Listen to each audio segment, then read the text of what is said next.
paso a Alberto Casas, profesor de investigación en el CSIC, que nos va a contar un poquitín qué tipo de investigación hacemos aquí en el Instituto de Física Teórica. Bueno, buenas tardes a todos. En los próximos 40-45 minutos os voy a hablar como ha dicho David, de la investigación que hacemos, de lo que hacemos aquí en el Instituto de Física Teórica.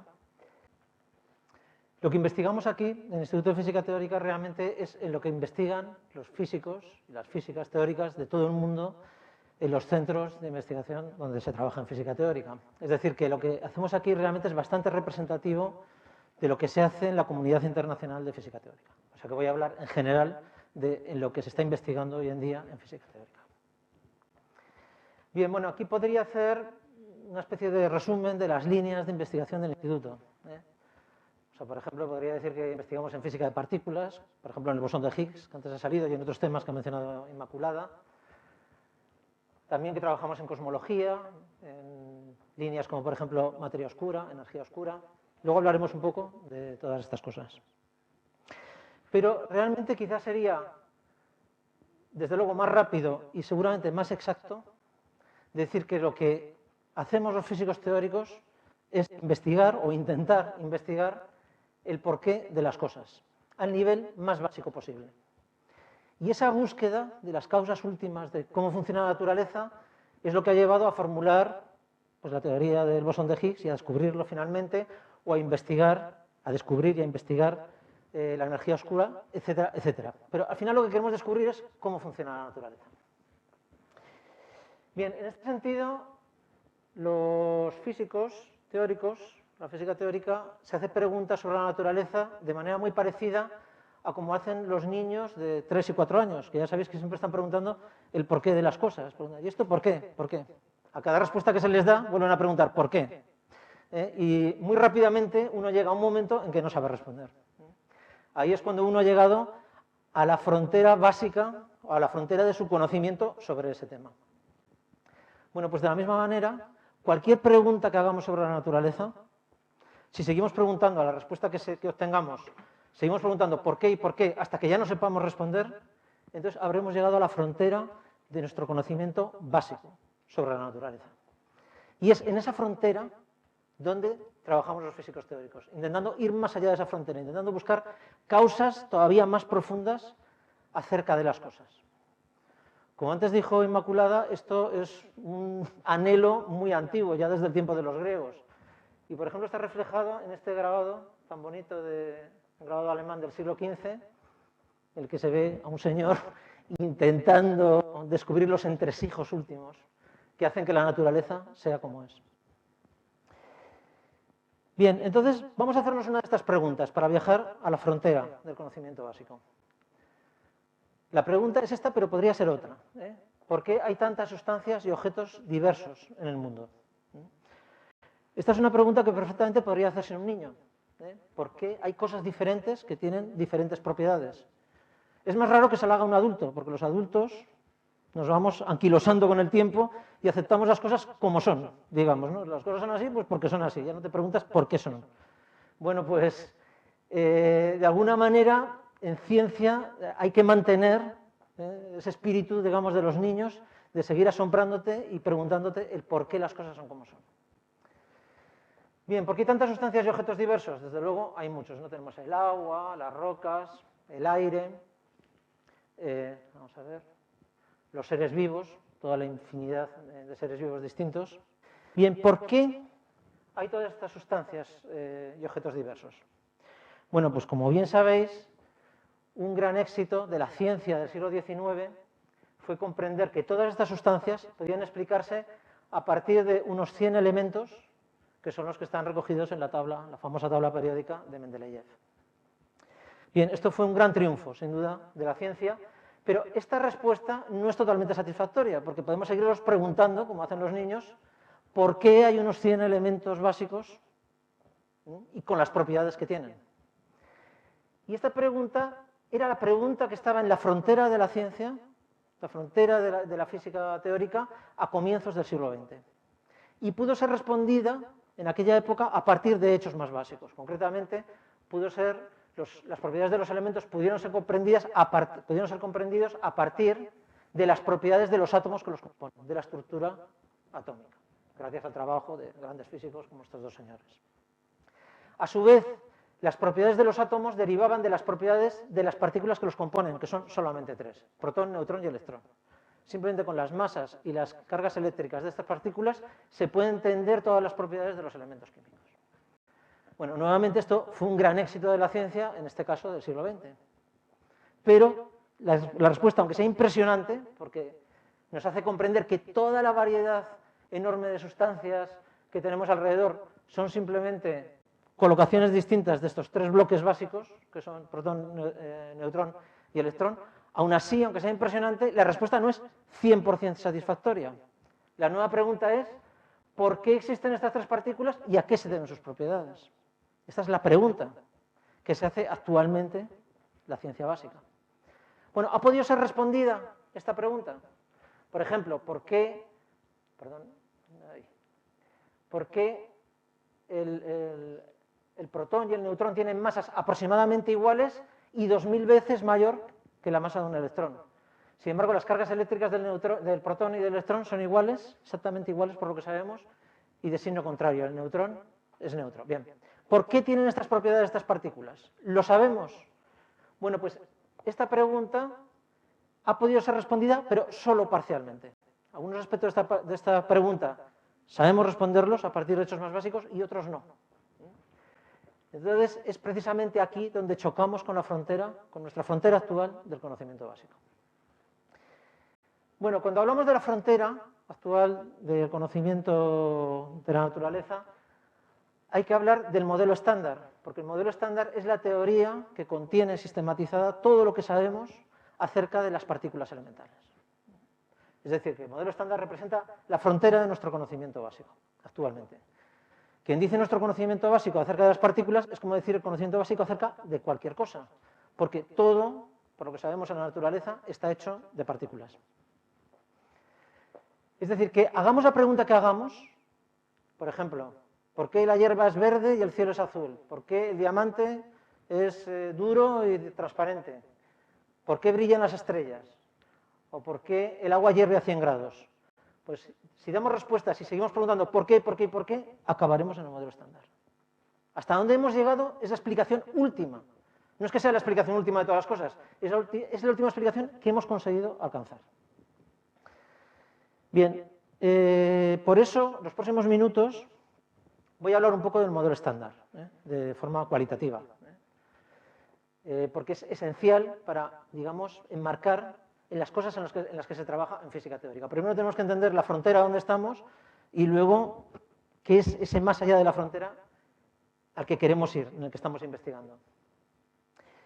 Bien, el modelo estándar realmente es bastante impresionante, que basándose en unas pocas ecuaciones que caben en una taza de café como esta que se vende en el CERN, bueno, pues estas pocas ecuaciones, aunque están escritas de manera condensada, realmente representan toda la sabiduría que tiene el modelo estándar. Y a partir de ahí se deduce todo, realmente.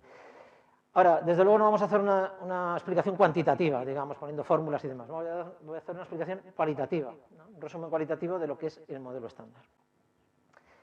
Bien, el modelo estándar, que por fijar un poco históricamente, se terminó de hacer, digamos, lo que hoy se entiende como modelo estándar, se terminó de crear hacia 1980, es el trabajo conjunto de muchos físicos y físicas a lo largo de décadas. El modelo estándar tiene dos ingredientes principales. Un ingrediente es los componentes de la materia, las partículas de las que están hechas todas las cosas.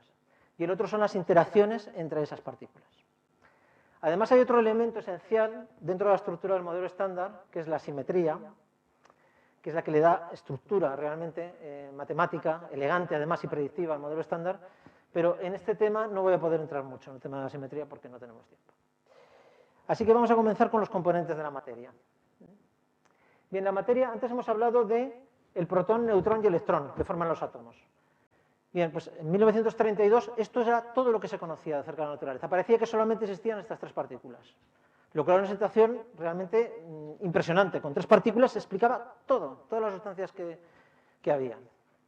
Pero ya en aquella época surgió un problema estudiando desintegraciones nucleares y se propuso, concretamente Pauli propuso la existencia de otra partícula, que era el neutrino, muy difícil de detectar y que de hecho tardó 26 años en detectarse. De hecho, muchos físicos al principio no creían en la existencia del neutrino.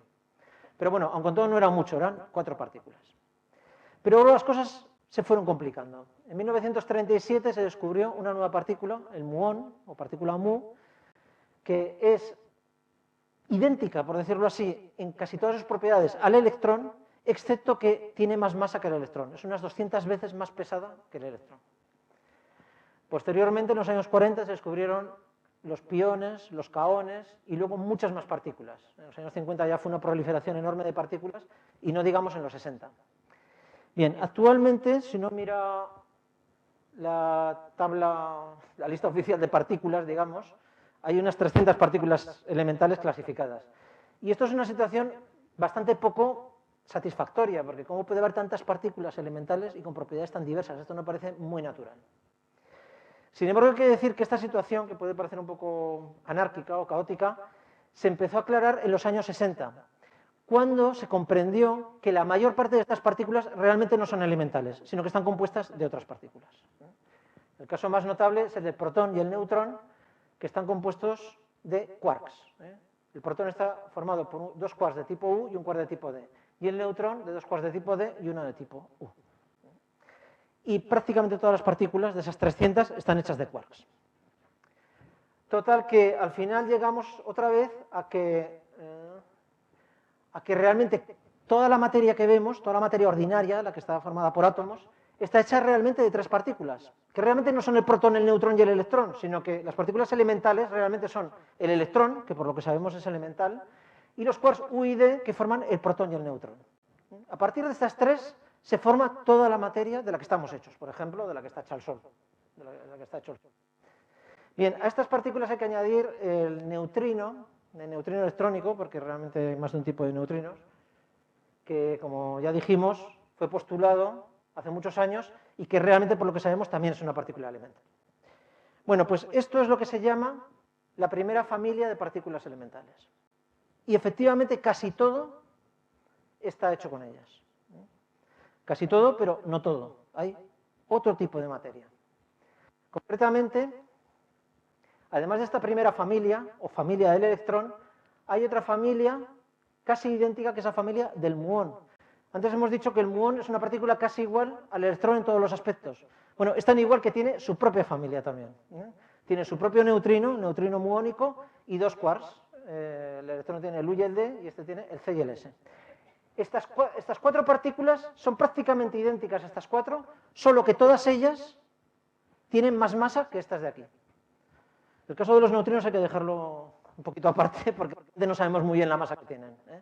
Pero de las que hemos podido medir la masa, de las que se ha podido medir la masa, estas partículas tienen más masa que estas de aquí.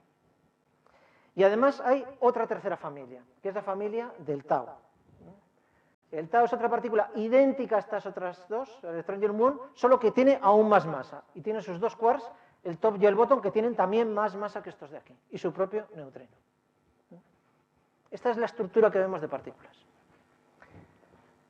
Bien, aquí se pueden pensar varias cosas. Por ejemplo, que habrá una cuarta familia y una quinta familia. Pues no. Hay pruebas fortísimas de que esto es lo que hay. 3 familias. Si hubiera una cuarta familia sería realmente muy sorprendente. O sea, tendría que ser muy distinta a estas 3 para que realmente pudiera existir. Con esta estructura realmente, ahora mismo las pruebas experimentales dicen que no existe, no puede existir. Puede haber otras partículas, pero no en esta forma de estructura de familias. Bien, hay que pensar por un momento el tiempo que se ha tardado en crear esta tabla, que es como una especie de tabla periódica del siglo XXI. Se ha tardado un siglo aproximadamente, desde 1897, que se descubrió la primera de estas partículas, el electrón, por Thomson, hasta el descubrimiento del top en 1995. Aproximadamente un siglo. Bien, cuando uno ve esta tabla, lo que uno se pregunta es ¿por qué esto es así? ¿Por qué tenemos 3 familias de partículas con masas crecientes. ¿Alguien tiene idea de por qué? ¿Nadie se atreve? Bueno, si alguien lo sabe, que vaya y que se lo explique a los señores de Estocolmo, porque le darán el premio Nobel con toda seguridad. Porque lo cierto es que nadie sabe por qué esto es así. No tenemos ni idea. Hay modelos ingeniosos para explicarlo, pero realmente no sabemos por qué la naturaleza se presenta de esta manera. Y este es el tipo de problemas en los que trabajamos los físicos teóricos. Esto es lo que se llama el problema del sabor. Y el problema del sabor es un problema totalmente actual. Aquí hay gente en el instituto trabajando en el problema del sabor, y en todas las instituciones, en las mejores instituciones del mundo, hay gente trabajando en el problema del sabor. Es un problema fascinante, es un problema que nos trae de cabeza, que nos tortura, pero a la vez nos fascina y nos encanta, y esto es en lo que trabajamos. Entonces, que la naturaleza muestre un problema así a los físicos teóricos es como echar un hueso a una jauría de perros, ¿no? Se van a ir detrás de él a intentar entenderlo, de momento sin éxito. Este es un problema abierto, completamente. Bueno, aquí voy a hacer un inciso, ya que estamos hablando de cómo trabajamos los físicos, porque para hablar un poquito más de en qué forma trabajamos, cuál es el método, de alguna manera, que seguimos para trabajar. De todo lo que hemos dicho anteriormente, se podría pensar que la física teórica, de alguna manera, se parece a la filosofía o a la metafísica, porque, al fin y al cabo, ambas se preguntan por las causas últimas de por qué las cosas son como son. Y esto es cierto, en ese sentido, la física teórica es como la filosofía. La diferencia, naturalmente, como para cualquier otra ciencia, está en el papel esencial del experimento. La física teórica, como cualquier ciencia, funciona gracias a la retroalimentación entre teoría y experimento. Sobre esto, podríamos decir también lo siguiente.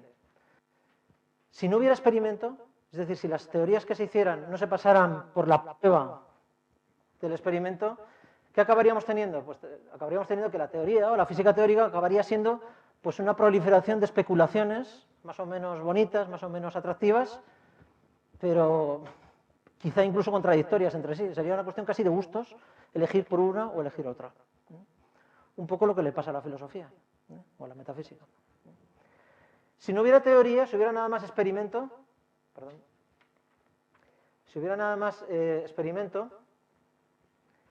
pues realmente tampoco avanzaríamos mucho, porque para que los experimentos sean eficaces tiene que haber una teoría detrás, para poder diseñar un experimento realmente eficaz.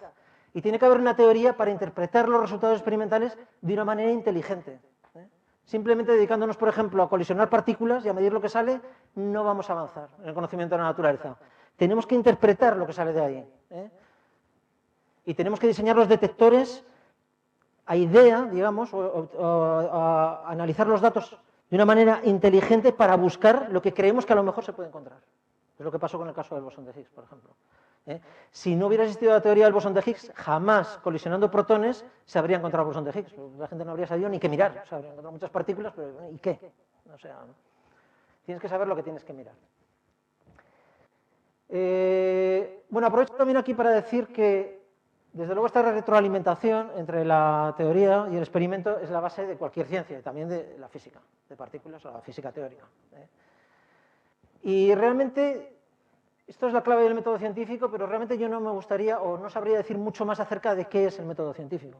Yo creo que mucho más no se puede decir. A veces cuando se miran los libros de texto, pues se encuentran definiciones del método científico, ¿no? Se parte de observaciones, se formulan teorías y luego se comprueban experimentalmente. Y entonces los que los pasan, los modelos pasan a teorías y no sé qué, ¿no? Pero eso no es como funciona en la práctica. Por lo menos yo creo que eso no es así como funciona en la práctica. La práctica, a lo mejor luego las cosas se exponen así, pero desde luego en la práctica es mucho más caótica y mucho más anárquica. Por ejemplo, los físicos, para formular teorías no hace falta que se basen en observaciones. Se pueden basar en su intuición, o que la estructura matemática de las teorías actuales no es suficientemente satisfactoria o suficientemente elegante, por criterios estéticos puramente. O sea, no hay absolutamente nada que coarte la libertad de los físicos y de los científicos a la hora de formular las teorías. Son tan libres como los filósofos, absolutamente. La diferencia es que hasta que esa teoría no reciba algún respaldo experimental, pues no pasará de ser una especulación. Quizá una especulación atractiva, una especulación interesante para trabajar en ella, pero una especulación. También hay que decir que no hay teorías sagradas. O sea, a veces se dice que los físicos que funcionan a base de paradigmas, por ejemplo, y entonces hay una teoría que todo el mundo acepta y que es como sagrada, ¿no? Es que eso no es así. Por ejemplo, por supuesto que hay teorías que tienen más prestigio que otras. Por ejemplo, el modelo estándar es una teoría muy elegante y que tiene cantidad de comprobaciones experimentales de lo más diverso. Entonces, por supuesto que es una teoría prestigiosa. Sin embargo, prácticamente todo el mundo, todos los físicos teóricos están convencidos que el modelo estándar no es la última palabra y que el modelo estándar tendrá que ser modificado y corregido. Hay indicaciones en ese sentido. Es más, el sueño de cualquier físico teórico sería, digamos, demostrar que el modelo estándar es incorrecto o que es incompleto y que hacen falta más cosas. Eso sería, vamos, o sea, el sueño de cualquier físico. Es decir, que realmente no hay teorías sagradas. Bueno, también hay que decir que actualmente, desde luego, la comunidad de física de partículas o de física teórica trabaja en todo esto, en la teoría, en el experimento y en la conexión entre ambos. Ahora, es muy difícil que un solo científico pueda trabajar en todo a la vez, en la teoría y en el experimento. Esto a lo mejor en los tiempos de Thomson o de Rutherford era posible. Ahora es muy difícil. Hay muy pocos casos en los que realmente esto se dé, porque la verdad es que se ha especializado mucho el trabajo. Entonces, hay físicos, por ejemplo, que son puramente experimentales, aunque por supuesto están interesados en las teorías que se van a comprobar en esos experimentos, pero están especializados en el experimento. Hay físicos muy teóricos, en el sentido de que trabajan ahí arriba, en la formulación de teorías al nivel más profundo al que hemos llegado hasta ahora, ¿no? Por ejemplo, los físicos de cuerdas. Pero naturalmente están interesados en los resultados experimentales, porque al final son los que van a decir si la teoría es correcta o no es correcta. Y entre medio, pues hay muchos físicos que trabajan en la conexión entre las teorías, o formulando incluso teorías, y el experimento. Esto es lo que a veces llamamos fenomenología. Los fenomenólogos, de alguna manera, formulan teorías, a lo mejor no a un nivel totalmente, al nivel más profundo, pero digamos que cada físico se mueve como en un rango de esta columna, pues un físico se mueve aquí, otro en este rango, otro en este rango, ¿no? Bueno, aquí en el Instituto de Física Teórica hay físicos que se mueven en todo tipo de rangos, desde muy teóricos hasta muy pegados al experimento. Lo que no tenemos es físicos experimentales puros, pero colaboramos con ellos y ahí al lado en el Departamento de Física Teórica precisamente hay físicos experimentales con los que colaboramos, es decir, que estamos también, recogemos todo el espectro, digamos. Bueno, termino este inciso, y vuelvo a la descripción del modelo estándar. Habíamos hablado de los componentes de la materia, los componentes básicos de la materia. Entonces vamos a hablar ahora un poquito de las interacciones. De la misma forma que en la naturaleza, en el universo, hay muchas sustancias diversas, también hay muchas interacciones diversas. Por ejemplo, la más evidente es la gravitatoria, pero hay otras muchas más, la interacción de contacto entre objetos, las fuerzas de fricción, que son distintas según cuál sea la naturaleza de las superficies que están friccionando. Hay superficies incluso que son pegajosas, dependiendo de la composición. Tenemos toda la infinidad de reacciones químicas que existen. Tenemos las fuerzas magnéticas, las fuerzas eléctricas o las fuerzas que en el interior del Sol producen luz y calor. Hay una inmensa variedad de interacciones entre la materia. Bueno, pues precisamente también un éxito de la física del siglo XX ha sido entender que estas interacciones son manifestaciones de solo 4 interacciones básicas: la gravitatoria, la electromagnética, la fuerte y la débil. Bueno, estas 4 interacciones en algunos aspectos son muy distintas entre ellas. Por ejemplo, la intensidad de estas fuerzas es muy diferente. Pensad, por ejemplo, que cuando un imán atrapa un tornillo, la fuerza magnética, que es una fuerza de tipo electromagnético residual en el imán, es capaz de vencer la fuerza gravitatoria ejercida por toda la Tierra, un pequeño imán. Es decir, que la fuerza electromagnética es inmensamente más intensa que la gravitatoria. Y la fuerte, por ejemplo, pues todavía lo es más. Bueno. Bien, en ese sentido son muy distintas, pero en otros aspectos son muy parecidas. Concretamente, todas ellas están mediadas por otras partículas, que actúan como los mensajeros de la interacción. Entonces, esto está representado aquí como dos señoras que están cada una en una barca y que están intercambiando una pelota. Cada vez que se lanzan la pelota, con la pelota va también un momento que la otra recibe. Con lo cual, al intercambiarse la pelota, las barcas se van alejando. Tiras la pelota, te vas para atrás y la otra al recibirla también se va en la dirección opuesta. Al final las barcas se alejan. Lo que nos parece es que las barcas se repelen, como si hubiera una fuerza entre ellas que las repeliera. La fuerza proviene del intercambio de esta partícula mensajera, que en este caso es la pelota. Bueno, pues lo mismo sucede con las interacciones básicas. Todas ellas se producen por el intercambio de partículas mensajeras. Por ejemplo, la interacción electromagnética se produce por el intercambio de fotones. Cuando dos electrones se repelen, lo que hacen es intercambiarse fotones entre ellos. Y esto sucede con todas las fuerzas. Aquí tenemos una lista de las interacciones y las partículas mediadoras. La electromagnética, el fotón. La fuerte son los gluones, que son partículas muy parecidas a los fotones, de hecho. Son partículas, ahora diremos algunas propiedades de ellas. Una diferencia es que hay 8 gluones y hay un solo tipo de fotón, y hay 8 tipos de gluones, pero por lo demás se parecen mucho. La débil está intercambiada por los bosones W y Z, y la gravitatoria por el gravitón. Bueno, ¿qué más similitudes hay entre estas interacciones? Pues que estas partículas tienen algunas propiedades comunes. Por ejemplo, todas ellas tienen lo que se llama spin entero. Los que no seáis físicos a lo mejor, o químicos, a lo mejor no sabéis muy bien lo que es esto del spin, es el tipo de giro que tiene la partícula, giro intrínseco. Bueno, tiene el mismo spin, el mismo tipo de spin. Más claro todavía, todas estas partículas tienen masa cero. Son sin masa estas partículas mediadoras. Es una propiedad que tienen en común. En realidad todas menos dos de ellas. Los bosones W y Z que sí que tienen masa, y además bastante masa. Es así como se producen las interacciones, cómo se transmiten las interacciones. Bueno, aquí se puede hacer la misma pregunta. ¿Esto por qué es así? ¿Por qué las interacciones están mediadas por partículas mensajeras que tienen masa cero y además hay dos que tienen masa? ¿Esto por qué es así? En este caso, y esta es una de las grandes bellezas o de los grandes éxitos del modelo estándar, sí que sabemos entender estos hechos a partir de hechos más básicos. Y aquí es donde entraría el concepto de simetría, en el que no puedo entrar porque no tenemos tiempo, desgraciadamente.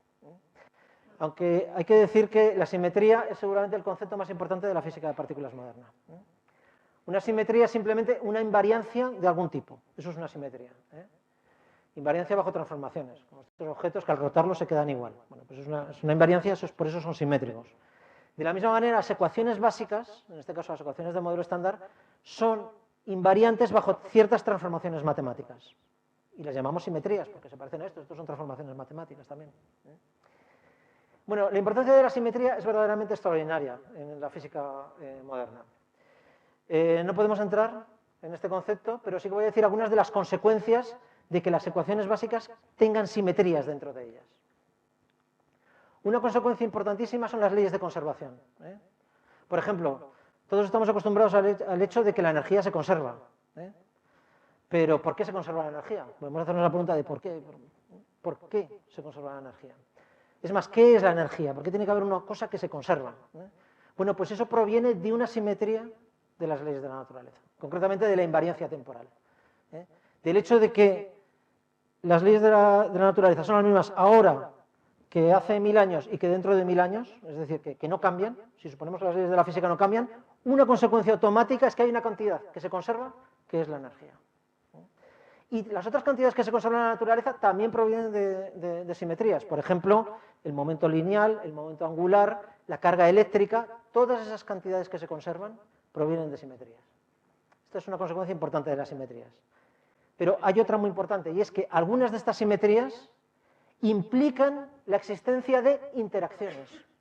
Es decir, para que las ecuaciones puedan ser realmente invariantes bajo esas simetrías, para que puedan ser simétricas, hace falta meter interacciones. Hace falta que las partículas de la materia que están en esas ecuaciones interaccionen entre sí. Es más, estas interacciones La simetría nos dice que tienen que estar mediadas por partículas mensajeras. Y que además esas partículas mensajeras tienen que ser de masa cero. Todo esto nos lo dicen las simetrías. Por eso creemos que las interacciones realmente no es algo fundamental, sino que es una consecuencia de algo más fundamental, que es la simetría. Y por eso hay 8 gluones y hay un solo fotón, porque la simetría que está detrás es distinta. La simetría que produce las interacciones fuertes es una simetría más compleja que la simetría de las interacciones electromagnéticas. Y por eso da lugar a 8 gluones y la otra da lugar a un solo tipo de fotón. Esto fue una cosa que se dedujo antes de que luego se comprobara que efectivamente es así. Efectivamente, la naturaleza demostró que obedecía a la simetría. Entonces, actualmente, efectivamente, sabemos que todas estas interacciones provienen, cada una de ellas, de una simetría distinta. Bien, todo esto es muy bonito, excepto por un punto, y es que los bosones W y Z tienen masa, y la simetría, sin embargo, nos dice que deberían ser sin masa. Y esto era un problema verdaderamente, aparentemente irresoluble, a comienzos de los años 60. Este era un problema que realmente traía a la gente de cabeza, era un problema que la gente trabajaba en él, ¿no? ¿Cómo es posible que los bosones W y Z tengan masa? Hay que decir que la masa realmente se lleva mal con la simetría. Es decir, las simetrías del modelo estándar no solamente requieren o parecen requerir que los bosones W y Z deberían ser sin masa, sino que todas las partículas deberían ser sin masa. El electrón, los quarks, el muón, todas deberían ser sin masa. Eso es lo que parece. Cuando uno mira las ecuaciones de una manera ingenua, parece que los términos de masa no están permitidos en las ecuaciones. Por lo tanto, necesitamos un mecanismo que dé masa a las partículas y que respete la simetría. Bueno, uno podría pensar lo siguiente. Bueno, si la simetría es muy elegante, muy bonita, explica las interacciones, pero implica que las partículas no tienen masa y resulta que el experimento nos dice que las partículas tienen masa, pues entonces habrá que renunciar al concepto de simetría. Y efectivamente tendría que ser así. Y muchas veces en física se ha renunciado a teorías muy bonitas porque el experimento no las respaldaba. Esa es la realidad. Sin embargo, en el caso de las simetrías no podemos simplemente renunciar a las simetrías del modelo estándar. Porque si hacemos que la teoría no sea simétrica, aparte de ser menos elegante, etc., se vuelve inconsistente. Si formulamos la teoría con términos de masa y renunciamos a la simetría, resulta que las ecuaciones se vuelven inconsistentes. Aparecen infinitos que no se pueden reabsorber y otros absurdos, que no tienen sentido. La teoría deja de tener lógica. Para que la teoría sea consistente, la simetría parece ser algo necesario. Incluso esa podría ser la razón de que la naturaleza tenga simetrías, que las teorías sean consistentes. Así que no es tan fácil renunciar al concepto de simetría. Por lo tanto, ¿qué necesitamos? Un mecanismo que dé masa a las partículas, pero sin estropear la simetría. Eso es lo que realmente necesitamos. Aquí también me gustaría mencionar así de pasada que el concepto de masa, como hemos venido diciendo anteriormente con muchos otros conceptos, es un concepto muy intuitivo, todo el mundo sabe lo que es la masa y lo que es el peso de las cosas, pero no es tan habitual preguntarse por qué las cosas tienen masa y de dónde surge que las cosas tengan que tener una cierta propiedad llamada masa. Esta es una pregunta que es absolutamente fundamental. ¿De dónde surge la masa en la naturaleza y concretamente la masa de las partículas elementales? Bien, pues precisamente para atacar este problema se formuló el llamado mecanismo de Higgs en 1964. El mal llamado, por cierto, mecanismo de Higgs, porque realmente los primeros que lo formularon fueron Brut y Engler, aunque a las pocas semanas lo formuló también Peter Higgs, pero se ha quedado con el nombre de mecanismo de Higgs. Y por eso el premio Nobel, estos dos señores, desgraciadamente, Robert Brut murió a finales del 2011, justo antes de que se descubriera el bosón de Higgs. Después de casi 50 años esperando, se murió justo antes de ver que se descubría su predicción. El premio Nobel es lo de menos. Lo que es más lamentable es que no pudo ver que se descubría la partícula que le había predicho. Bien, ¿en qué consiste el mecanismo de Higgs? Bueno, necesitaríamos mucho rato para explicarlo con un cierto rigor, digamos, ¿no? Entonces, voy a dar simplemente una imagen cualitativa, que incluso a lo mejor habéis oído en algún momento, pero yo os la cuento para que os hagáis una idea de lo que es el mecanismo de Higgs. La idea es que en el universo hay un campo, que es el campo de Higgs, parecido al campo electromagnético, pero con algunas propiedades diferentes. Y ese campo lo llena todo, todo el espacio, incluso el espacio vacío, como si fuera un líquido transparente. Pero imaginaos que es un líquido transparente, pero con una cierta viscosidad. Bien, entonces, si no existiera ese líquido, las partículas se moverían por el espacio sin ningún problema, no tendrían masa, es decir, serían como pelotitas muy ligeras que no costaría nada desplazarlas. Pero al existir el líquido invisible, la fricción de las partículas o de las pelotitas con el líquido, que es como la interacción de las partículas con el campo de Higgs, produce una oposición al movimiento. Y esa oposición es de tal manera que hace el efecto exacto como si fuera una masa. Nos parece que las partículas tienen masa, pero realmente es la interacción con el campo de Higgs la que les está dotando de esa masa aparente, por decirlo así. Bien, pues este es el mecanismo de Higgs, naturalmente formulado en términos matemáticos, con ecuaciones, pero la idea un poco es esta. Bien. Si esto es cierto, que creemos que lo es, debería existir una nueva partícula especial que es el bosón de Higgs. ¿Qué es el bosón de Higgs? Pues las partículas que se producen cuando se agita ese líquido que lo llena todo. Cuando agitamos ese líquido, o cuando agitamos el agua de un estanque, se producen ondas, pues al agitar el campo que está llenando todo el espacio, al agitarlo se producen ondas elementales que son los bosones de Higgs. Y esto sí que fue una predicción de Peter Higgs. O sea que el nombre de bosón de Higgs está bien puesto, pero el mecanismo de Higgs no está bien puesto. Y es más importante el mecanismo que el bosón. El bosón, digamos que es la consecuencia del mecanismo. O sea que los méritos están repartidos entre ambos. Bien, la importancia del bosón de Higgs realmente es tremenda dentro del modelo estándar, ocupa un lugar central. Para que os hagáis una idea de eso, mirad, por ejemplo, estas ecuaciones que hemos puesto antes del modelo estándar, podéis ver que esta letra phi representa el bosón de Higgs, el campo de Higgs, mejor dicho. Entonces, como veis, en gran parte de los términos aparece el campo de Higgs. Este es precisamente el término que da masa a las partículas. Este es el término que describe la propagación del campo de Higgs, y este es el término, el potencial de Higgs, que es el que hace que el campo de Higgs se condense en el vacío, tenga un valor en el vacío.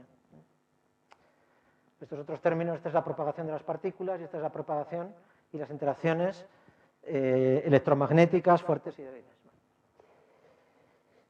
Bien, bueno, hemos hablado del modelo estándar y hemos acabado con el bosón de Higgs, que es el descubrimiento así reciente más impactante y de hecho es el más importante en muchos años dentro de la física teórica, ¿no? Me gustaría decir un par de palabras, aunque antes Inmaculada os ha descrito estupendamente cómo es el CER y cómo funciona, para que veáis un poco la interrelación entre la física teórica y la física experimental. Me gustaría decir brevemente algo sobre el descubrimiento del bosón de Higgs. Bien, decimos que el bosón de Higgs es la agitación que se produce cuando excitamos el vacío. De la misma manera que cuando damos una palmada, el ruido, ¿de dónde proviene? De que agitamos el aire y se producen ondas sonoras. Bueno, pues de la misma manera tenemos que agitar el vacío para producir bosones de Higgs. Claro, la energía tiene que ser tremenda, que es la que se tiene que concentrar en un punto. Y para eso, lo que hay que hacer es acelerar partículas hasta enormes energías y hacerlas chocar. Es cuando realmente podemos producir bosones de Higgs. Y esto es precisamente lo que hace el LHC, como ha explicado Inma. Bien, aquí esto no lo voy a repetir, el anillo que es el LHC y los puntos de colisión. Esta es una imagen del anillo, esta es una imagen del detector ALDAS, que tiene un tamaño enorme, ahí hay dos personas para que veáis el tamaño gigantesco que tiene. ¿Qué sucede cuando se produce una colisión? Cuando dos protones, porque dentro del LHC sabéis que son los protones los que están acelerados y chocan.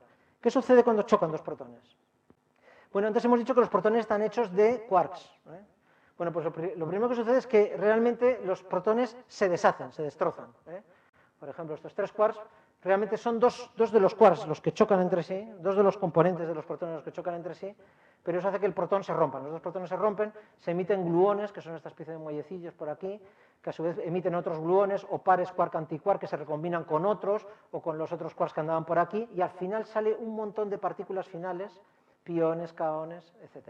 Protones otra vez, antiprotones. Eso es al final lo que sale.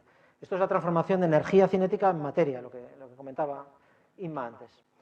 Bueno, estas colisiones se producen a un ritmo trepidante y estudiando estas colisiones hay que buscar aquellas en las que se produce realmente un bosón de Higgs, que se produce una de cada 1000 millones aproximadamente. Bien, aquí tenía una peliculilla, pero yo creo que como voy mal de tiempo, me la salto.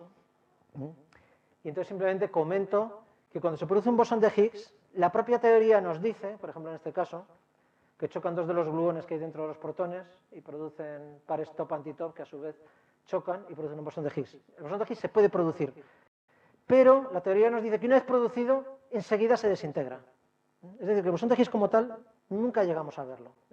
Lo que vemos son los resultados de su desintegración. Estudiando estas partículas finales, que a su vez se recomponen en otras, etcétera, al final es un mare magnum enorme, hay que reconstruir que se ha producido una partícula. Por lo tanto, esto es una tarea verdaderamente ingente, pero que se ha podido hacer con un rigor extraordinario y además en dos experimentos distintos, ATLAS y CMS, y han llegado a las mismas conclusiones, y además a ciegas, sin mirarse los unos a los otros lo que hacían. Bien, aquí tengo puesto un caso típico en el que dos gluones que cada uno proviene de un protón producen una especie de bucle de top-antitop que a su vez se condensa en un Higgs, en un bosón de Higgs, que se desintegra también a través de un bucle de tops, se desintegra en dos fotones. Al final lo que vemos son los dos fotones. Por ejemplo, esto es un suceso de CMS auténtico en el que los dos fotones están representados por estos cilindros, estas barras verdes de aquí. Y ahí se pudo haber producido un bosón de Higgs que se desintegró en estos dos fotones. Por supuesto, alguien puede pensar, bueno, pero puede haber otros sucesos que también den dos fotones y que no haya sido un bosón de Higgs. ¿Cómo sabemos que realmente se ha producido un bosón de Higgs? Eso es cierto, por ejemplo, tenemos este tipo de procesos que también producen dos fotones y aquí no se ha producido ningún bosón de Higgs. Bueno, yo creo que no voy a entrar en detalles de cómo se separan unos sucesos de otros, porque vamos con poco tiempo. Simplemente decir que cuando se representa de todos los eventos, de todos los sucesos con dos fotones, se representa lo que se llama la masa invariante de los fotones, que no es más que la energía de los dos fotones medida en su sistema en centro de masas, eso es.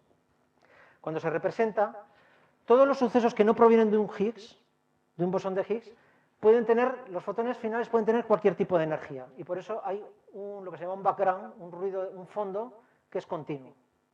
Sin embargo, los fotones que provienen de la desintegración de un Higgs tienen siempre la misma energía, porque es energía en reposo del Higgs. Es la masa del Higgs. Y entonces lo que uno espera ver es un pico a una cierta masa. Y eso es efectivamente lo que se encuentra. Este pico nos dice que estos fotones sí que provienen de la desintegración de un Higgs y además nos dicen la masa del Higgs, que es aproximadamente 126 GeV. Un GeV es aproximadamente la masa de un protón. Bueno, este fue el primer plot que se hizo. Este es el de CMS, Atlas tenía uno semejante. Ahora hay datos mucho más precisos y además hay otros tipos de desintegraciones y todos llevan a la misma conclusión, que hay un Higgs, un bosón de Higgs, y que pesa unos 125 126 GeV. Bien, es la masa del Higgs, 126 GeV. Bien, ya en los minutos que quedan, porque hemos hablado de lo que es la frontera de la física y de los últimos avances, ¿no? Pero ¿hacia dónde vamos ahora? Después del Higgs, ¿qué viene? ¿Qué es lo que queremos investigar? Bien, no cabe duda de que el bosón de Higgs cierra un capítulo importante y exitoso de la física, que es el del modelo estándar. Pero se abren otros capítulos nuevos y algunos ya estaban abiertos incluso antes de descubrir el bosón de Higgs. Entonces, es de eso de lo que quiero hablar ya para terminar. La primera pregunta sería si realmente el Higgs que se ha visto, o el bosón de Higgs que se ha visto, es el del modelo estándar. Es decir, no basta con que hayamos descubierto una partícula, hace falta que esa partícula tenga, por ejemplo, las interacciones que predice el modelo estándar. Hace falta que se desintegren dos fotones, pero además, con el ritmo, o sea, digamos, con el rate, o sea, con la intensidad, con la frecuencia que predice el modelo estándar. Y no solamente en dos fotones, sino en otros tipos de cosas, por ejemplo, en dos partículas Z, que a su vez luego se desintegran, bueno, pues, o en dos Vs dobles. Bueno, pues todo lo que se ha medido hasta ahora es consistente con las predicciones del modelo estándar, lo cual es verdaderamente extraordinario, porque son predicciones nada triviales. Y sin embargo se ha comprobado que las interacciones del bosón de Higgs son como predice el modelo estándar. Por ejemplo, la interacción del bosón de Higgs con las partículas es proporcional a la masa de esa partícula, que es precisamente lo característico de una partícula que está en el origen de la masa, que sus interacciones son proporcionales a la masa. Es la única partícula en la que realmente sucede eso, la única. Con lo cual parece que efectivamente la partícula que se ha descubierto, no cabe duda, de que es la que está detrás del origen de la masa de las partículas, con todas las implicaciones que eso conlleva, es decir, que hay un campo de Higgs que lo llena todo, etc. Fijaros que ni siquiera el gravitón se acopla proporcionalmente a la masa de las partículas. En la fórmula de Newton sí, la fuerza de la gravedad es proporcional al producto de las masas, es proporcional a la masa. Pero eso es porque las energías en juego son pequeñas. Cuando las energías en juego son grandes, realmente a lo que se acopla el gravitón es a la energía, no a la masa. Es a la energía. Y por eso, por ejemplo, los fotones, que no tienen masa en reposo, sin embargo, son deflectados por el Sol. Son curvados, porque realmente la energía es lo que gravita, no la masa. La masa es una de las manifestaciones de la energía. Pero el bosón de Higgs no, el bosón de Higgs se acopla a la masa. O sea, realmente la partícula está detrás de la masa de las partículas. Pero claro, para estar seguros de verdad hace falta, porque las medidas, aunque sean impresionantes, todavía hace falta mejorar mucho la precisión. Y es muy importante esto, porque si descubrimos que realmente hay alguna propiedad del bosón de Higgs que no corresponde con el modelo estándar, eso será una señal de nueva física, de física más allá del modelo estándar. Bien, pregunta, por ejemplo, que el mecanismo de Higgs no nos responde. ¿Por qué el campo de Higgs se acopla de manera distinta a cada partícula elemental? Decimos que la masa de una partícula depende de su interacción con el campo de Higgs, de su fricción. Pero ¿por qué el electrón tiene una masa tan pequeña y el top tan grande? ¿Por qué el electrón interacciona tan poco con el campo de Higgs y el top tanto con el campo de Higgs? No lo sabemos. Esta es una reformulación del problema del sabor. Antes decíamos, ¿por qué las masas de las partículas son las que son? Ahora sabemos que las masas de las partículas provienen de la interacción del campo de Higgs, pero la pregunta sigue pendiente. ¿Por qué la interacción de las partículas con el campo de Higgs es distinta y creciente, según las tres familias? No lo sabemos. Bien, además el campo de Higgs tiene sus propias dificultades teóricas, en las que realmente no voy a poder entrar, voy a mencionarlo. Una es el llamado problema de la jerarquía, es un problema que ahora mismo es controvertido, que se podría expresar de esta manera. ¿Por qué las partículas tienen las masas que tienen y no son todas ellas, por ejemplo, 1 millón de veces más pesadas? Eso sería así simplemente con que el valor del campo de Higgs en el vacío fuera 1 millón de veces más grande. Con eso haría que todas las partículas fueran 1 millón de veces más pesadas. Bueno, este es un problema algo más que... Esto parece un problema como bizantino, ¿no? Y si fuera más pesado, diríamos, ¿por qué no son 1 millón de veces más pequeñas? ¿No? Bueno, no, pero la cosa es más seria, porque realmente cuando uno estudia el potencial de Higgs, que es el que da valor en el vacío al campo de Higgs, los términos que intervienen son muy grandes y aparentemente harían que el valor natural del campo de Higgs fuera muchísimo más grande. Entonces, con lo cual la masa de las partículas sería realmente muchos órdenes de magnitud más grande de lo que realmente son. Bueno, pues para que ese potencial sea estable, esto parece requerir, o siempre hemos pensado, o desde hace muchos años pensábamos los físicos, que requiere nueva física, que sea la que cure ese aspecto patológico del potencial de Higgs, nueva física a energías accesibles en el LHC. Y es por eso por lo que hay, digamos, razones fuertes, bastante bien traídas, digamos, para esperar nueva física, que el LHC, además de haber descubierto el bosón de Higgs, que ya es un éxito extraordinario, además descubra nueva física más allá del modelo estándar. Sin embargo, hay que decir que hasta ahora no se ha descubierto. Y ya los físicos están empezando a ponerse nerviosos. Porque de momento no ha aparecido. Ahora cuando se reenchufe el LHC, como ha dicho Inma, lo va a hacer casi al doble de energía de lo que lo ha hecho antes, con lo cual se va a llegar a energías más altas y a lo mejor aparece nueva física.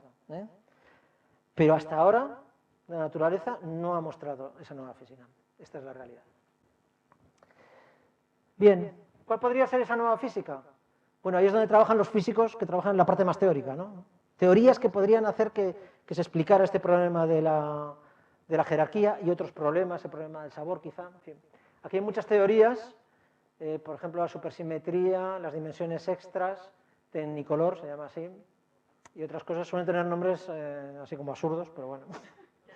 Y seguramente las teorías también son absurdas, es decir, desde luego todas a la vez va a ser difícil que sean correctas, ¿no?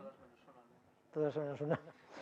O quizá ninguna, ¿no? O sea, quizá la naturaleza tiene algún truco, igual que el truco del mecanismo de Higgs sí que fue previsto por los físicos, y eso es un triunfo de, no sé cómo decirlo, de la humanidad en cierto modo, ¿no? Un triunfo del ingenio humano, haber podido prever el truco de la naturaleza para dar masa a las partículas. A lo mejor para explicar estos problemas de la jerarquía y otros, a lo mejor la naturaleza tiene trucos que los físicos no han dado con ellos. Eso también sería muy excitante, ¿eh? Bien, además de estos problemas que hemos mencionado, el problema del sabor, el problema de la jerarquía, hay otros motivos para creer que debe haber física más allá del modelo estándar. Entonces vamos a repasar alguno. El más importante, seguramente, es la cuestión de la materia oscura. Hay pruebas apabullantes, realmente, de que en las galaxias, y en los cúmulos de galaxias, en fin, hay más materia de la que se observa, más materia que la materia ordinaria, la que forma las estrellas, los planetas, el gas y el polvo interestelar. Además de eso, hay otro tipo de sustancia que es como 6 o 7 veces más pesada, o sea, globalmente es como 6 o 7 veces la materia ordinaria, que está en las galaxias y entre ellas, envolviéndolas como un halo, como una especie de amasijo de telarañas, digamos. Y esa materia es lo que se llama materia oscura y nadie sabe lo que es. Lo que sabemos, bueno, nunca las cosas se saben con total seguridad, pero casi con total seguridad, es que no es materia ordinaria. No es ninguna de esas partículas que pusimos antes en esa tabla de 12 particulillas. No, esta tiene que ser otra cosa. Y no sabemos lo que es. Esto, por supuesto, es un problema esencial, tanto desde el punto de vista teórico como experimental. Teórico, entender qué puede ser esa materia oscura. Y experimental, detectarla no solamente por sus efectos gravitatorios, que hasta ahora es lo único que realmente se ha conseguido, detectarla por sus diversos efectos gravitatorios, muy diversos, pero siempre gravitatorios, sino detectarla de manera directa. Por ejemplo, David está involucrado en un experimento muy importante en el que quizá descubran por primera vez la materia oscura. Y hay otros experimentos, este está en Estados Unidos, otros están en otros sitios, quién sabe al final dónde se encontrará. Pero esto desde luego es una pista de que hay física más allá del modelo estándar. Y en esto, aquí en este instituto, hay mucha gente trabajando en ello. Bien, otro tema interesante es la energía oscura. Esto es algo todavía más raro que la materia oscura, aunque las pruebas no son tan apabullantes, son bastante apabullantes, aunque no tanto, pero son bastante impresionantes, ¿no? La energía oscura se parece en ciertos aspectos al campo de Higgs, porque es una energía que lo llena todo, pero que no puede ser el campo de Higgs. Desgraciadamente, no puede ser el campo de Higgs. Es una energía que lo llena todo el espacio, y que representa aproximadamente el 70% de la densidad total de masa y energía dentro del universo. Casi todo el contenido del universo es energía oscura. ¿Y en qué se manifiesta la energía oscura? Bueno, pues hasta ahora el único efecto directo que se ha podido medir, aunque hay otras indicaciones indirectas, el único efecto directo es que está modificando la expansión del universo. El universo, bueno, aquí no me voy a entretener mucho, pero digamos que si no hubiera energía oscura, si este es el momento en el que estamos actualmente, este tiempo, estamos aquí actualmente, si la densidad total del universo, olvidémonos de la energía oscura, fuera mayor que una cierta densidad que se llama densidad crítica, entonces lo que sucedería es que el universo, aunque se está expandiendo, al final la fuerza gravitatoria hará que se contraiga en un Big Crunch. Si la densidad, que es esta ρ, es mayor que esa cierta cantidad de densidad crítica. Esto representa la densidad de energía oscura. Aquí está puesta a 0. Bien, si la densidad de energía, de materia de energía, es menor o igual que la crítica, y sin energía oscura, entonces la expansión continúa eternamente, pero ralentizándose. Esto es un poco lo que se creía hasta hace poco. Pero si hay energía oscura, lo que sucede es que la expansión se acelera. Esto nos lo dicen las propias ecuaciones de Einstein, que son las que describen la gravedad de la manera más sofisticada a la que hemos podido llegar. Bien, y lo que se ha comprobado experimentalmente es que efectivamente el universo llevaba varios miles de millones de años acelerando su expansión. Y la única explicación que parece consistente con este fenómeno es que hay una densidad de energía oscura. Bien. Por cierto que al final cuando se suman todas las densidades, la de la materia y de la energía oscura, al final resulta que la densidad total del universo se parece mucho a la densidad crítica. Otra cosa que también es sorprendente y misteriosa. Y para aquí hay modelos muy interesantes que podrían explicarlo. Bien, así que tenemos que la composición total del universo, la materia ordinaria, la que describe el modelo estándar, es solo el 5%. Y el resto son cosas que no sabemos ni lo que son ni por qué están ahí. O sea que materia para investigar hay mucha, ¿no? Hay mucha. Otra cosa es dar con la clave de por qué las cosas son así. Bien, hay otras observaciones en el universo que también requieren nueva física. Las voy a mencionar simplemente así de pasada. Por ejemplo, antes lo ha mencionado Inma, la simetría materia-antimateria del universo. Hay mucha más materia que antimateria, ¿eso por qué? Hay modelos de variogénesis que podrían explicarlo. Hay gente aquí en este instituto y en otros sitios trabajando en eso. La estructura a gran escala del universo. Por ejemplo, antes hemos dicho por qué la densidad total del universo se parece mucho a la densidad crítica y otros problemas del universo. Eso podría explicarlo los llamados modelos de universo inflacionario, muy ingeniosos, y que hasta ahora son muy exitosos, y aquí hay gente trabajando en esos modelos. Otra indicación es posiblemente las masas de los neutrinos, que son muy pequeñitas, y tenemos motivos para creer que eso es una señal también de nueva física, y otras indicaciones. En todo esto se trabaja en el instituto. Para terminar, hay también problemas teóricos, y el problema teórico más importante es la consistencia de la descripción que hace el modelo estándar de la interacción fuerte electromagnética y débil con la gravitación. Resulta que cuando uno coge la relatividad de Einstein, la teoría de la relatividad de Einstein, que es la descripción clásica de la gravedad mejor que tenemos, y la conecta con las teorías cuánticas que describen las otras interacciones, resulta que sale una teoría que es inconsistente. Y eso es una señal, esa inconsistencia es una señal de que tiene que haber algo más. Y hay muchos físicos trabajando en entender la formulación cuántica de la gravitación. Porque tal y como la tenemos ahora, aunque no suponga un problema práctico, porque nunca nos movemos a energías tan altas que necesitemos la teoría cuántica de la gravitación, eso es una señal genuina de que hay que ir más allá.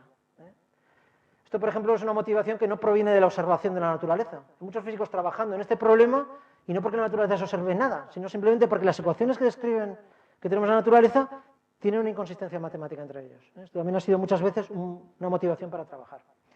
Bueno, la teoría más importante, la única, de hecho, que se ha formulado hasta ahora, que es capaz de, digamos, de domar, por decirlo de alguna manera, a la gravitación y hacerla consistente con las otras interacciones, es lo que se llama la teoría de cuerdas.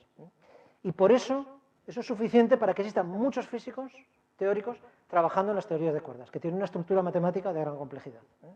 Aquí en este instituto hay mucha gente trabajando en teoría de cuerdas. Por ejemplo, Ángel Uranga, que es el que os ha recibido, digamos, pues es un experto en teoría de cuerdas.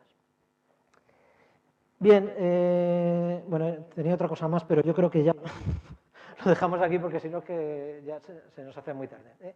O sea, en resumen, creemos que estos años y los próximos van a ser apasionantes en el campo de la física teórica. Vale.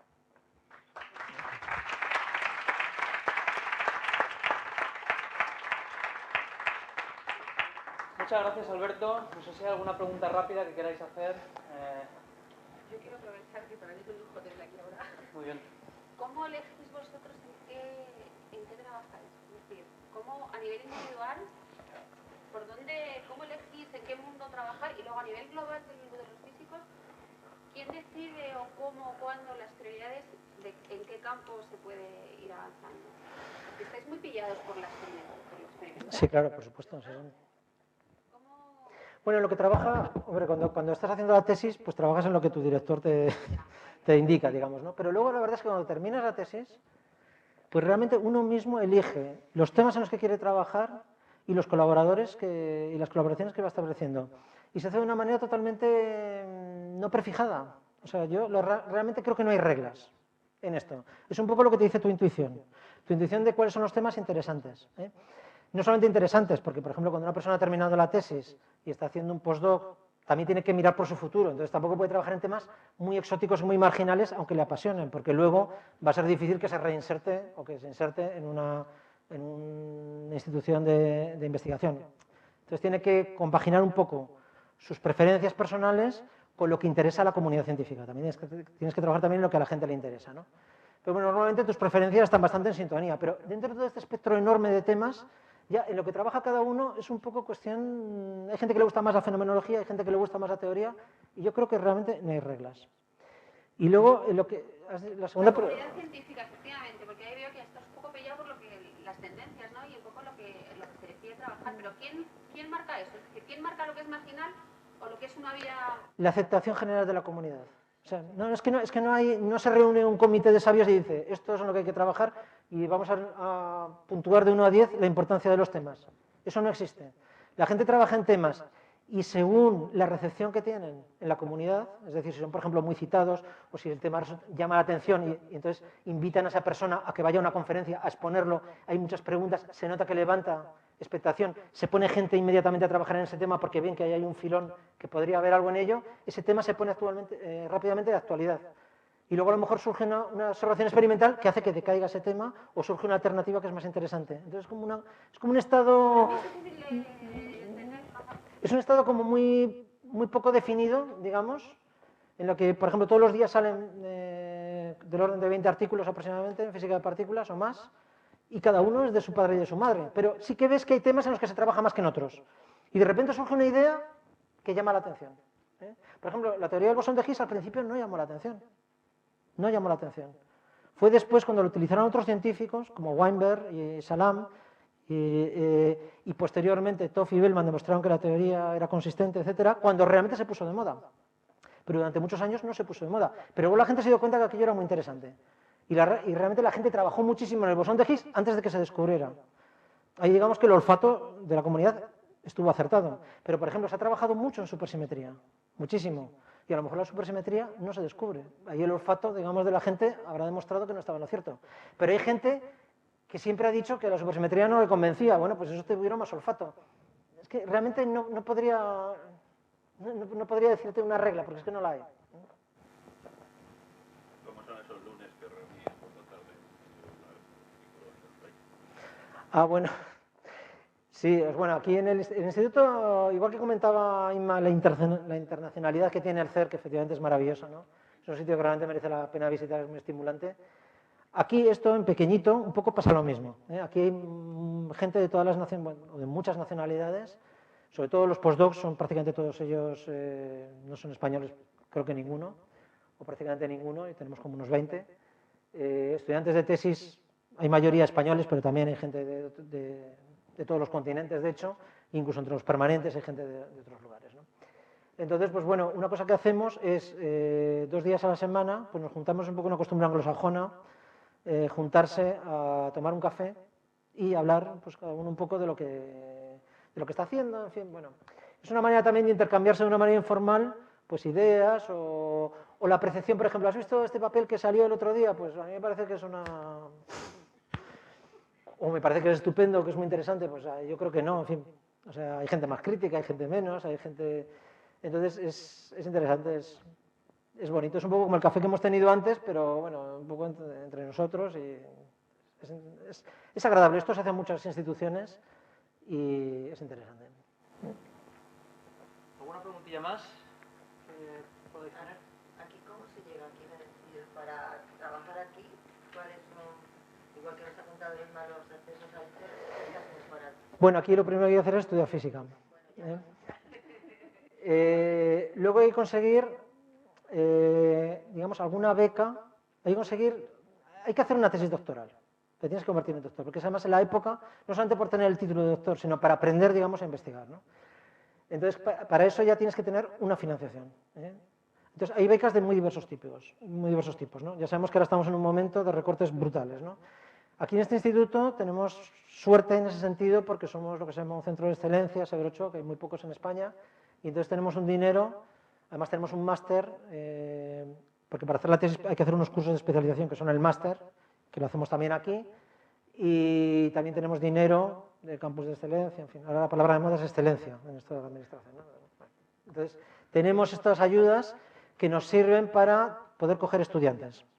¿Cómo se seleccionan los estudiantes? Bueno, un estudiante hace la carrera y cuando ve que esto le empieza a gustar, pues empieza a decir, bueno, pues yo quiero hacer un máster. Y cuando hace el máster, pues ya, o incluso ya en el último curso de carrera, ya se va poniendo en contacto con profesores a decir, pues a mí me gustaría hacer una tesis. Y luego, si esa persona se ve que es inteligente, que es una persona avispada y que tiene interés, pues hace falta no solamente que esa persona quiera hacerlo, sino hace falta que el profesor también esté interesado, digamos, ¿no? Que, por supuesto, los profesores todos los miembros del instituto, esto es como una regla no escrita, todos asumen la responsabilidad de que tienen que formar a gente. Y de hecho en este instituto es uno de los que más gente se forma, por ejemplo el CSIC. O sea, digamos que la proporción de tesis dirigidas es altísima, ¿no? Pero claro, no todo el mundo le interesan los mismos temas, tiene que haber una cierta convergencia entre la persona que quiere ser dirigida y la persona que le va a dirigir, ¿no? Entonces, pues bueno, eso ya te mete en el camino de hacer la tesis. Entonces los estudiantes hacen la tesis doctoral y ahí van aprendiendo cómo se investiga, cuáles son los diversos campos en los que se puede investigar, van descubriendo sus preferencias personales, descubren lo que se hace en otros sitios del mundo, porque mientras hacen la tesis además viajan, van a conferencias, hacen estancias en el CER o en otros sitios y van viendo un poco lo que es el panorama de la ciencia, ¿no? Hay gente incluso que cuando termina la tesis dice, bueno, pues esto es muy bonito, pero esto es una vida complicada también, entonces yo me voy a dedicar a otra cosa. Hay un porcentaje de gente que hace eso, ¿no? Y otro porcentaje de gente continúa. Los que continúan lo que hacen es pedir un postdoc. Es decir, que alguna institución en el mundo, pues ellos mandan sus cartas, bueno, todo se hace ahora a través de internet, pero hacen sus solicitudes, cartas de referencia y demás, y a lo mejor alguna institución pues les dice, pues sí, estamos interesados en ti, vente para aquí. Nosotros hasta ahora, nuestros estudiantes se han colocado muy bien, se han insertado muy bien en diferentes sitios de todo el mundo, ¿no? Y entonces ahí es donde empieza de verdad la tarea del investigador. Es cuando de repente la persona que hasta ese momento lleva toda su vida dirigida, primero en los estudios y luego durante la tesis, de repente parece que tiene que ella misma ser autónoma para decidir en qué trabaja, aprender sus herramientas de trabajo, buscar sus colaboraciones, etc., ¿no? Es el momento de la verdad, un poco, ¿no? Y entonces ahí se va haciendo currículum, es decir, esa persona, pues en ese trabajo, son años muy intensos y que luego se recuerdan con muchísima, no sé, con muchísimo cariño, realmente, pero son de una enorme intensidad porque estás como muy metido realmente dentro de la investigación, haciendo mucho trabajo, haciendo también un currículum, y luego eso se te va a valorar para un segundo postdoc o para un puesto un poquito ya más continuado, y después de un par de postdocs o así, o quizá dos y medio y tal, si has hecho un buen trabajo, pues empiezan a aparecer posibilidades de un puesto permanente. Ahí es donde ahora mismo en España no hay nada. Y en este instituto tampoco, porque tenemos dinero, pues por eso, para dirigir a estudiantes, para coger postdocs, pero para puestos permanentes la cosa está terriblemente mal, ¿no? Con lo cual los mejores que tenemos se nos van o no vienen cuando ven el panorama, ¿no? Entonces ahí es donde está ahora mismo el cuello de botella. O sea, es bastante fácil para una persona, bueno, fácil entre comillas, ¿no? Pero para una persona con interés y que quiere introducirse en el mundo de la investigación, yo creo que hay posibilidades muy altas, digamos, ¿no? Y aquí tenemos estudiantes no solamente que han estudiado en la Autónoma, sino en otros sitios del mundo, de hecho, o sea, que vienen aquí, ¿no? Y eso es relativamente fácil, pero claro, luego es una carrera complicada y de largo recorrido y es complicada, ¿no? Muy bien, igual es buen momento para dejarlo si no hay una pregunta más. Sí.